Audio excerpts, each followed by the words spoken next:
What is an emotion? This question has puzzled philosophers for centuries and continues to inspire spirited debate. Close your eyes for a moment and recall the last time you felt anger, joy, fear, or surprise. These experiences are so immediate and vivid that it seems we should know exactly what they are. Yet when philosophers and scientists attempt to define emotion precisely, the task proves unexpectedly elusive. There is no single scientific consensus on what constitutes an emotion, nor is there universal agreement on how to distinguish emotions from related states such as feelings, moods, or passions. Still, certain features of emotion have become clearer through centuries of philosophical inquiry and modern research. Emotions are phenomenologically salient. They stand out in our conscious experience, coloring our perception of the world and signaling the significance of the events we encounter. Imagine the racing heart and flush of embarrassment after a social misstep, or the tightness in your chest when you receive unexpected bad news. These are not just fleeting thoughts, they are embodied responses, patterns involving both mind and body. In philosophical literature, emotions are often described as complex reactions that include conscious experience, bodily sensation, and behavior, all reflecting the personal significance of an event. But how are emotions different from feelings, moods, and passions? The distinctions can blur, but philosophers have drawn careful lines. Emotions are typically rapid, automatic responses to significant stimuli, like the sudden jolt you feel if someone startles you. This immediacy is partly due to the brain's amygdala, which processes emotional stimuli quickly, before the conscious mind has fully caught up. Feelings, by contrast, arise as we become aware of these emotional responses. If emotion is the body's rapid-fire signal, then feeling is the mind's interpretation of that signal, its conscious translation, colored by memory, judgment, and thought. Moods, on the other hand, are more diffuse and persistent. While an emotion might flare up in response to a specific event, a flash of anger at a careless driver, a burst of joy at a friend's good news, a mood can linger for hours or days, shaping our outlook in a more general way. Moods lack the sharp focus and immediacy of emotions. They do not always have a clear trigger or object. Instead, they are low-intensity affective states, often shaped by the accumulation of feelings and other factors such as fatigue, health, or even the weather. Passion is a term that has provoked much philosophical scrutiny, especially in comparison with emotion. While emotions can be impulsive and sometimes block critical thinking, passions are often linked to the mind's judgments and deliberations. Passion can be described as an intense, even overpowering impulse or emotion, but it is also thought to drive action and be rooted in mental evaluations. In this sense, passion is often more enduring and motivating than emotion, which can be fleeting and sometimes disruptive. Philosophers have also examined the structure of emotion. One influential approach breaks emotion down into three main components: subjective experience, physiological response, and expressive behavior. Subjective experience is our inner awareness of being afraid, happy, or sad. Physiological response includes the bodily changes that accompany a motion-racing heart, sweating palms, a lump in the throat. Expressive behavior refers to the outward signs by which others can recognize our emotional state, such as facial expressions, gestures, or tone of voice. Some theories add a fourth element, cognitive appraisal, or the mental evaluation of what a situation means to us personally. This cognitive aspect helps explain why the same event might trigger fear in one person, but excitement or indifference in another, depending on how they interpret it. These components are not merely theoretical constructs, they serve practical functions, helping us navigate the world. Emotions can trigger behaviors that are adaptive in social and personal contexts, prompting us to flee danger, seek comfort, defend ourselves, or reach out to others. Theories of emotion have been grouped in different ways. Some emphasize evolutionary origins, proposing that emotions are hardwired responses shaped by our species' history. Others focus on social or internal explanations, examining how emotions are shaped by cultural norms or individual psychological processes. Despite these advances, the nature of emotion remains a topic of debate. Some scholars argue that emotions should be understood as motivational states, urging us towards certain actions and away from others. Others see them primarily as evaluations, judgments about what is good or bad, desirable or threatening. Still others focus on the felt quality of emotion, the way it colors and shapes our consciousness. These perspectives are not necessarily at odds, rather, they suggest that emotion is a multifaceted phenomenon, one that straddles the line between feeling, thought, and action. The rationality of emotion is another issue that has preoccupied philosophers. Can emotions be rational, or are they inherently disruptive, leading us astray from clear-headed judgment? Some have drawn distinctions between cognitive rationality, whether an emotion is based on reasonable beliefs, and strategic rationality, whether the emotion serves our goals. In this view, emotions can sometimes be rational, helping us interpret situations accurately and respond in ways that are beneficial. At other times, they may be irrational, clouding our judgment or prompting impulsive behavior. Modern theories also reflect a growing understanding that emotions are not purely psychological, they are deeply physiological, arising from changes in our sensory or bodily states. Some scientists argue that emotions are triggered by disruptions in our bodily patterns, changes we experience as real-time data about the world around us. This underscores the importance of distinguishing emotion from feeling. While emotion is a bodily event, feeling is shaped by our mental interpretations, which can sometimes be mistaken or misleading. In sum, emotion is a complex, multifaceted phenomenon that defies simple definition. It encompasses rapid bodily responses, conscious feelings, enduring moods, and motivating passions. It is at once a reaction, a judgment, a sensation, and a signal to act.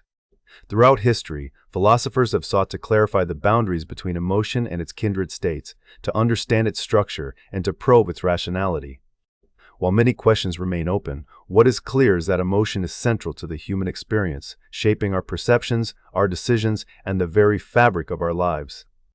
In the chapters that follow, we will delve deeper into these debates, exploring the philosophical foundations of emotion and its enduring mysteries.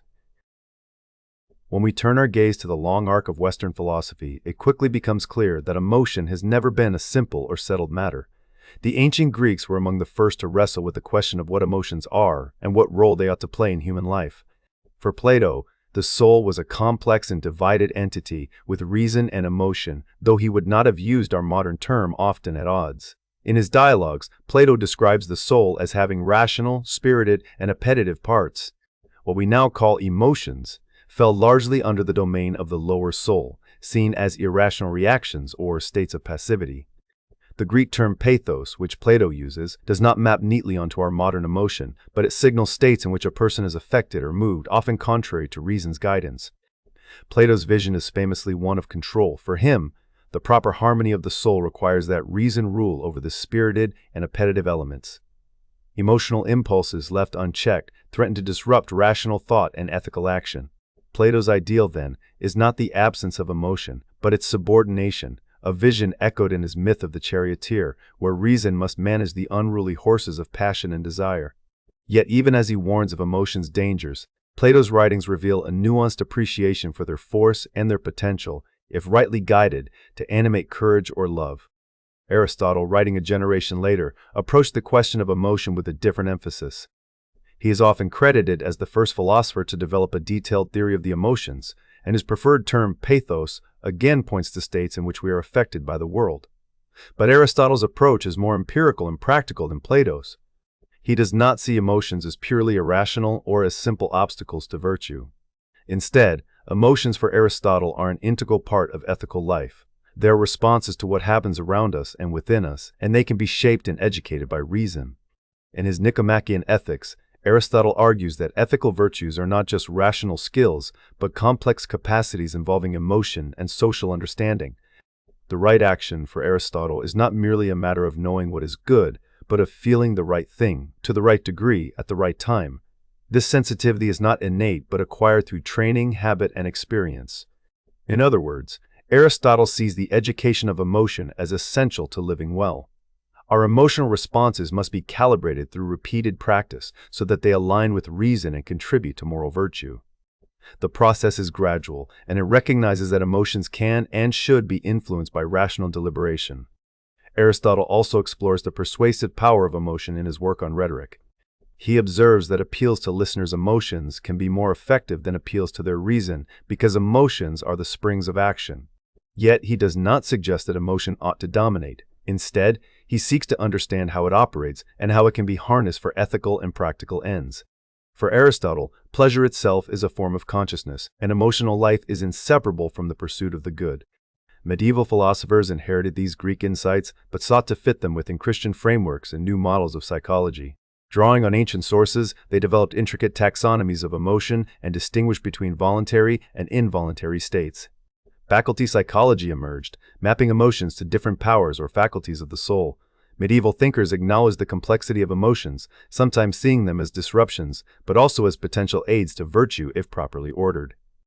The question of whether emotions could be controlled by the will was debated, and new distinctions were drawn between the passions that arise unbidden and those shaped or endorsed by reason.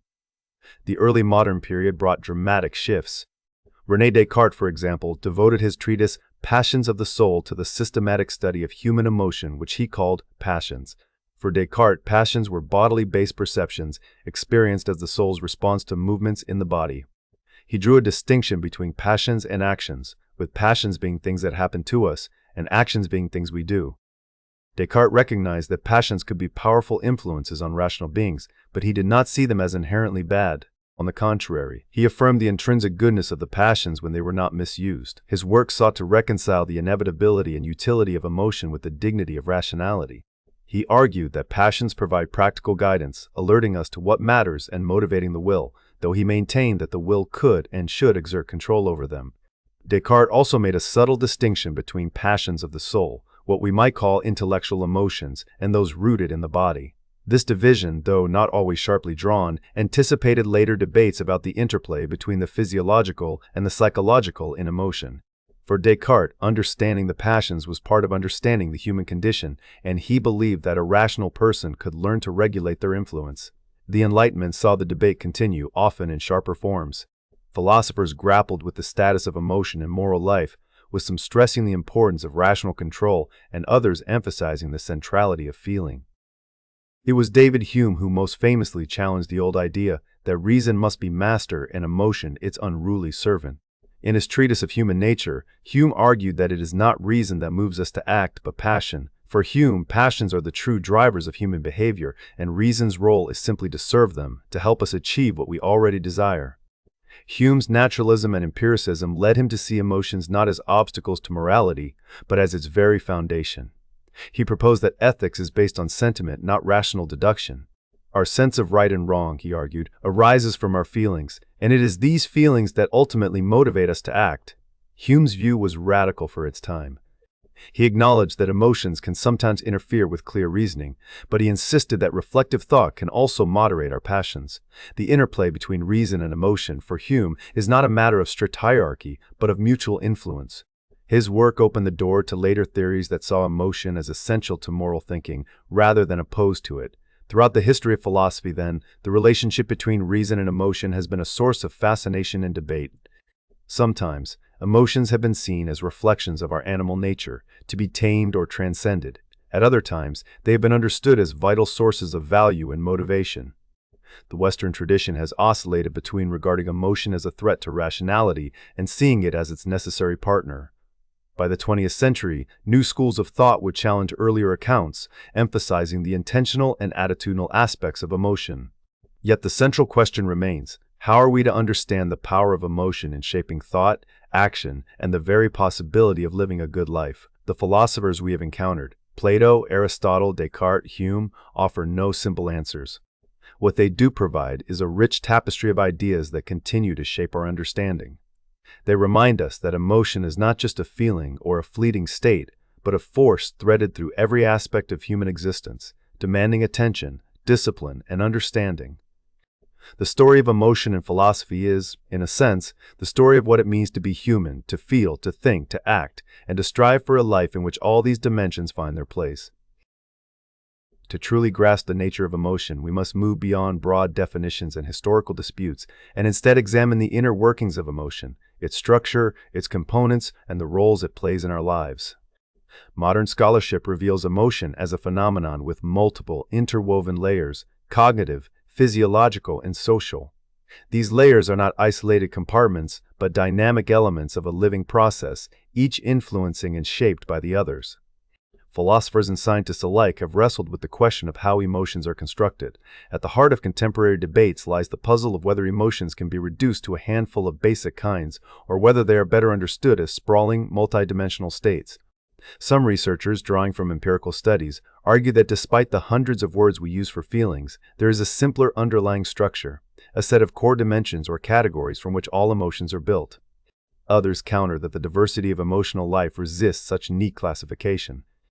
One influential approach uses the concept of the affective circumplex, a kind of map in which emotions are organized according to two main axes: valence, ranging from pleasant to unpleasant, and arousal, spanning from calm to excited.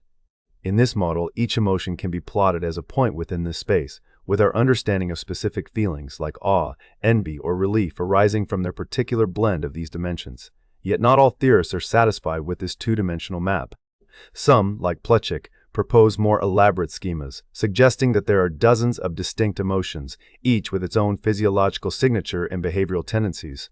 For example, Plutchik's model lays out 32 separate emotions, offering illustrative examples and hypothesized bodily reactions for each. While the precise number and boundaries of emotions remain open to debate, the point is clear: emotions are not amorphous clouds, but have structure patterns that can be described, to some extent, in terms of how we feel, how our bodies react, and how we act. The physiological foundation of emotion is undeniable. The amygdala, a small almond-shaped cluster deep in the brain, stands out as central to the origins and processing of emotional responses. Here, signals from our senses can trigger rapid, sometimes unconscious changes in our bodies: an increase in heart rate, a surge of adrenaline, a tightening of the muscles. These neurobiological processes are not mere background noise, they are part of the very fabric of what emotion is.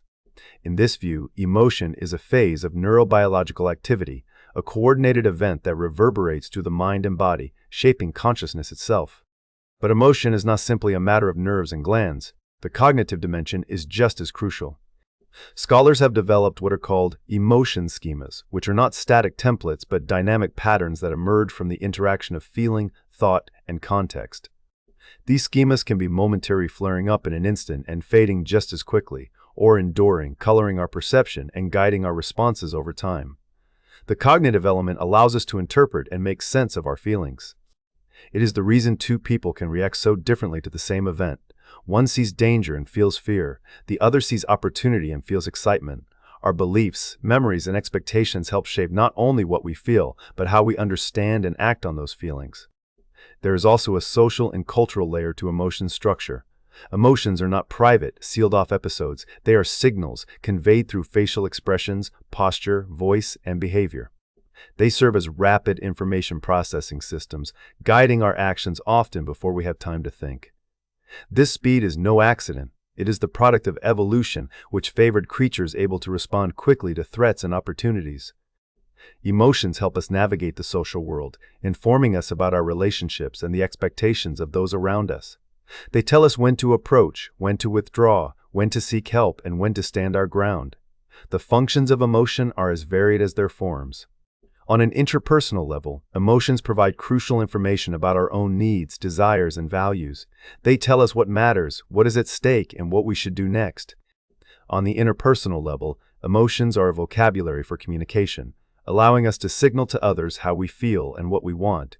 They are woven into the fabric of society and culture, shaping norms, customs, and collective understandings. These structural insights raise perennial philosophical questions about the rationality of emotion. Are emotions merely irrational impulses, or do they have a logic and intelligence of their own? Contemporary research suggests that emotion and rationality are not enemies, but partners.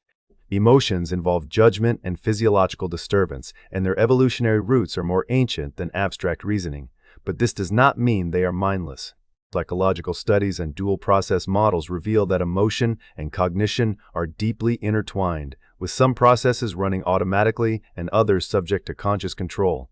The distinction between hot and cold, cognition between rapid, intuitive reactions and slower, deliberative thought, underscores how emotion and reason are often fused in practice. The implications of this intertwining are profound. If emotion is bound up with judgment and meaning, then it cannot be dismissed as irrational by default. Emotions may mislead us at times, but they also provide a kind of practical knowledge, guiding our choices, alerting us to danger, and helping us understand others. Their role in action is not merely to disrupt, but to motivate and inform. Philosophers now increasingly argue that emotion deserves a central place in theories of action and knowledge, not as a rival to reason, but as an indispensable ally. Still, unresolved issues remain. The relationship between emotion and levels of consciousness is not fully understood. Some emotions seem to burst into awareness while others simmer below the surface, influencing our thoughts and behaviors without ever becoming the focus of our attention. Cultural influences, too, remain an open question. While the structure of emotion may have universal features, the meanings and expressions of emotion are shaped by the societies we inhabit. In the end, the structure and function of emotion are best seen as a dynamic interplay of biology, mind, and society. Emotions are not simply feelings that wash over us, nor are they cold judgments made in a vacuum. They are living processes, rooted in the body, shaped by thought, and expressed in the world, without which human life would be unrecognizable. The enduring philosophical challenge is to understand emotion in all its complexity, as both a source of knowledge and a force that propels us through the world. To walk the winding path of moral life is to find oneself again and again at the crossroads of feeling and thought. From the moment we begin to weigh right and wrong, to deliberate over what we owe others or ourselves, it becomes impossible to separate the pull of emotion from the guiding light of reason. Yet, for centuries, many have tried. The old suspicion lingers. Can we trust our feelings when the stakes are ethical, or must we rely solely on cold calculation and abstract principles? This persistent and pressing question has fueled debates from antiquity to the present, shaping our understanding not only of morality but also of what it means to be human. The relationship between emotion and reason, especially in ethics, is anything but simple. While early philosophers like Plato and Aristotle often cast emotion and reason as rivals, later thinkers have urged a more nuanced view. Many now argue that the very fabric of moral judgment is woven from both strands, the heat of feeling and the clarity of thought. Recent research shows that emotions are not simply irrational eruptions to be suppressed or feared. Rather, emotions involve complex judgments about the world and ourselves, accompanied by bodily changes and sometimes a sense of disturbance or urgency. This complexity means that to feel is not necessarily to abandon reason. Indeed, emotions can be and often are responsive to reasons, shaped by beliefs, values, and the context in which we find ourselves. The caricature of emotion as the enemy of reason does not withstand scrutiny. Instead, emotions and rationality can be seen as partners in the ongoing project of moral life. In the realm of ethics, the influence of emotion is both profound and multifaceted. Consider the act of making a difficult moral decision, whether to speak the truth when it may cause pain, or to forgive someone who has wronged us. These are not matters that can be settled by logic alone. They stir up feelings of compassion, anger, guilt, or empathy, and these feelings inform our sense of what is at stake. Scholars have long debated whether emotions help or hinder such judgment.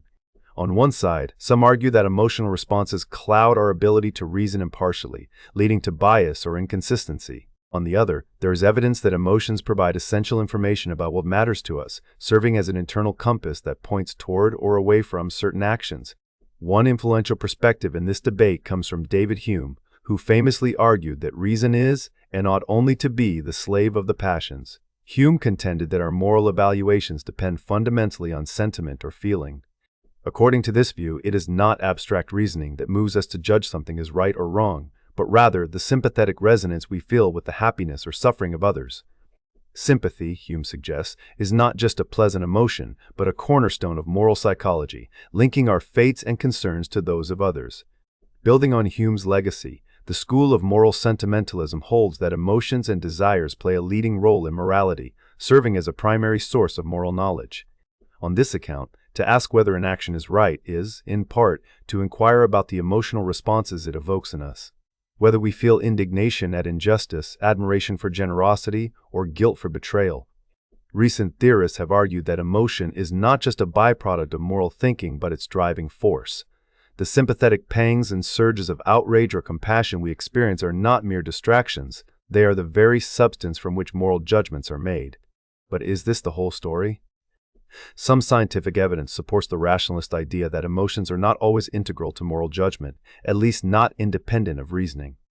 Psychological studies suggest that moral deliberation often involves both automatic, affective processes and slower, more controlled cognitive ones.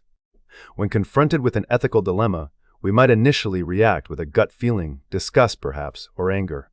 But as we reflect and deliberate, we may override or reshape our initial response in light of principles or consequences. The brain itself seems to cooperate in this process, with regions involved in affective processing overlapping those that support moral evaluation. Moral judgment, then, emerges from the interplay of feeling and thought, quick intuition, and careful reasoning. This interplay is not merely academic. The emotional state in which we find ourselves can significantly influence the decisions we make. For example, feelings of compassion may lead us to judge an action as more permissible or praiseworthy, while anger or disgust can push us toward condemnation. The motivational dimension of emotion means that different feelings, such as anger, guilt, or empathy, can shape not only our judgments but also our intentions and actions. In contexts such as clinical ethics consultations, strong emotions often arise, affecting both decision-making and the well-being of those involved.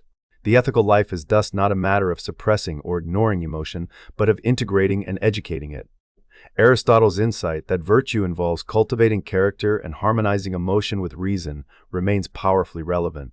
To be virtuous is not simply to follow rules or act from principle, it is to feel the right thing, in the right way, at the right time. This requires a kind of moral sensitivity, a tuning of one's emotions to the demands of the situation and the needs of others. Thomas Aquinas, writing centuries later, echoed this sentiment, arguing that emotions are fundamentally good, essential appetites of our nature that require direction by faith and reason. Emotions, in this view, are not obstacles to virtue but resources to be integrated and reordered so they serve the good. This perspective finds resonance in contemporary accounts that emphasize the importance of emotion regulation in moral life. The ability to recognize, understand, and manage our emotional responses is a crucial skill for ethical deliberation, allowing us to respond thoughtfully rather than react impulsively. Research also highlights the practical value of bringing emotion into ethical learning and decision-making. Including emotional content in ethics education has been shown to improve students' engagement and understanding, suggesting that emotions can be harnessed to deepen moral insight. In real-world decision-making, the presence or absence of trust and emotion can have a profound impact on ethical outcomes. Yet, the story is not one of uncritical embrace. Emotions can mislead as well as guide. They can entrench prejudice, fuel irrational fears, or motivate harmful actions. The challenge, then, is not to banish emotion from moral life, but to recognize its power, cultivate its virtues, and subject it to the scrutiny of reason. Moral growth involves learning to listen to our feelings without being ruled by them, to let them inform but not dictate our choices. Martha Nussbaum's work brings this vision into sharp relief, arguing that emotions have not only ethical value, but are indispensable for building a just society and living a good life. Emotions, she contends, carry knowledge about what we care for and why, shaping our sense of justice, fairness, and compassion. They are cognitive and ethical, not merely physiological. Ongoing research into how emotion and reason interact in moral judgment points to a dual-process story. Our ethical decisions arise from the dynamic interplay of rapid, affect-laden responses and slower, deliberative thought. This dance between heart and mind is what gives moral life its depth and complexity. It is through the education and integration of emotion, rather than its suppression or unchecked indulgence, that we come closest to living well and wisely with ourselves and with others. Standing at the crossroads of the 21st century, the philosophical study of emotion finds itself transformed by a swirl of new challenges and opportunities. Once confined to armchair speculation and inward reflection, the investigation of emotion now draws energy from the bustling intersections of psychology, neuroscience, and evolutionary biology. These cross-disciplinary conversations have become essential as philosophers and scientists alike work to unravel the layered complexities of what it means to feel. Yet as our understanding deepens, so do the questions, especially when culture, technology, and shifting ideas about the mind enter the discussion. Culture, for example, shapes emotion in ways that resist easy generalization. It is tempting to imagine that the emotions we recognize in ourselves, anger, joy, sorrow, are universal, shared in essence by all humans, regardless of background. Yet research suggests otherwise. Culture exerts a broad and often subtle influence on how we experience, interpret, and express emotion. In some societies, emotional expressiveness is prized. In others, restraint is seen as a sign of maturity or wisdom. These differences are not mere surface customs, but reach deep into the very way emotions are processed in the brain. For instance, the neural patterns that correspond to sadness or pride can differ depending on the cultural scripts individuals internalize from a young age. Cognitive science, once primarily concerned with abstract rules of thought, now empirically tests how culture molds mental processes, including emotion. This has led to the recognition that what may feel natural or automatic in one context can seem puzzling or even inappropriate in another. The way emotion is conceptualized across cultures also involves factors like bodily transparency, how openly one is expected to display feelings, and cognitive granularity, or the degree of distinction a language and culture make among subtly different emotions. Some cultures carve up the emotional landscape with fine precision, labeling experiences that others might group together. This granularity does more than enrich vocabulary, it shapes how people attend to and regulate their inner lives. Such findings challenge any simplistic notion of emotion as a fixed, biological fact, inviting philosophers to consider how meaning and experience are woven together in the fabric of culture. As technology becomes ever more entwined with daily life, it too presents new philosophical puzzles about emotion. The digital age has not simply added convenience or distraction, it has begun to alter the patterns of our emotional lives. Excessive use of digital technology, especially among adolescents, has been linked to a host of negative psychological and emotional outcomes. Constant connectivity, curated social media feeds, and the relentless pace of online interaction can amplify feelings of anxiety, loneliness, and even despair. At the same time, technology offers new ways to monitor, express, and even shape emotion. Psychological research is increasingly harnessed to ensure that new technologies, from mobile health applications to teletherapy and wearable devices, can support emotional well-being rather than undermine it. One of the more intriguing developments is the rise of affective computing, a field that aims to give computers a measure of emotional intelligence. The goal is not just to recognize human emotions through facial expressions or voice, but to enable machines to respond in ways sensitive to our feelings. Philosophers and technologists alike grapple with what it would mean for a computer to understand emotion. Is it mere simulation, or could digital systems ever participate in something like genuine feeling? While the answer remains unsettled, the pursuit itself reveals how central emotion has become to our very idea of what it means to interact, to communicate, and to be understood. Technology's influence on behavior and emotion is not simply a matter of gadgets and algorithms. By creating new digital environments, technology shapes the situations we find ourselves in, and thus the emotions we feel in subtle and pervasive ways. The data harvested from our online actions are analyzed and used to predict and sometimes manipulate our emotional responses. This raises profound ethical and philosophical questions about autonomy, consent, and the authenticity of experience. At the same time, psychological research is helping guide the design of new technologies, aiming to create tools that are not only efficient, but genuinely attuned to human needs, including our emotional well-being. Philosophy, in this contemporary context, faces the challenge of integrating these new realities into its ongoing quest for understanding. The old debates about the rationality or utility of emotion have not disappeared, but they have been reframed by the growing recognition that emotion is both shaped by and responsive to the worlds we inhabit. Social, cultural, and technological. Theories of emotion now routinely draw on findings from psychology and neuroscience, but they also probe the limits of those disciplines, asking what it means to feel, to care, to be moved in ways that cannot be reduced to neural correlates or behavioral patterns. The question of life's meaning, always a central concern of philosophy, has in recent years been reimagined with emotion at its heart. New theories propose that meaning emerges not from abstract reasoning alone, but from emotional engagement and exploration. Mood, in this view, acts as a kind of lens, coloring how we relate to the world and what we find significant. Recent analytic philosophy has renewed its focus on sense-making, purpose, and significance, with emotion playing an indispensable role. The explosion of discussion on the meaning of life over the past few decades, whether from objectivist or subjectivist perspectives, often returns to the ways in which emotion grants shape and depth to our experience. Still, important debates remain.